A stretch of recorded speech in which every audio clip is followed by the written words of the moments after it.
deux expériences sont très très enrichissantes parce qu'au final, de Nike, vous êtes entouré avec je ne sais combien de ressources presque illimitées, des développeurs, des ingénieurs, des gens très talentueux dans tous les domaines qui viennent des quatre coins de la planète. Ouais.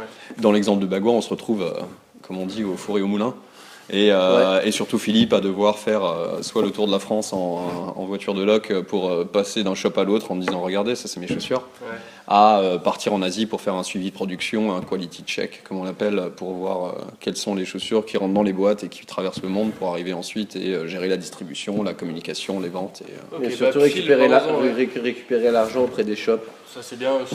Ça c'est pas mal. Ouais. Bagua c'est une expérience quand même assez magique parce qu'on s'est quand même retrouvés que ça soit à l'autre bout du monde en Indonésie, tous les deux à essayer justement de mener à bien le développement des chaussures sans personne d'autre, à se retrouver face à des mecs du Wu-Tang à New York qui vous parlent de collaboration et trucs, où on a plus l'impression de se faire face à deux gangsters dans un shop à l'angle de je sais plus quelle rue, de construire un stand de bread and butter, où là l'exemple du bread and butter est cool parce que c'est la première fois qu'on se retrouve dans la camionnette de l'autre côté, avec tous les routiers qui sont là pour installer les agenceurs, les différents stands. On est en train de parler les gars, comment...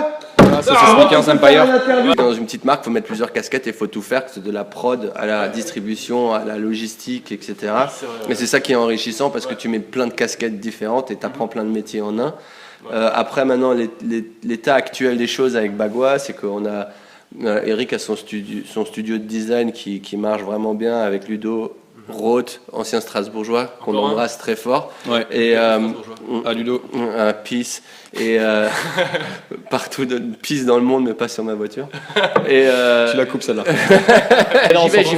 J'y vais. Alors non, le futur de Bagua, écoute, il va exister sous une autre forme, avec des nouveaux associés. Clairement, ça va le faire et on va vous tenir au courant très prochainement. Il ne lâche pas. On compte sur vous. Et si vous aviez un petit truc à dire à tous les fans de sneakers, c'est quoi? Marcher pieds nus. Marcher pieds nus. On va les knackers, c'est un petit mot de la fin en alsacien maintenant. Yo, hop là. Salut Bissama. Biston, c'était vraiment sympa d'être ici. Et qu'est-ce qu'on va faire maintenant? On va manger une bonne petite flamie. Allez, à plus. Drop the mic.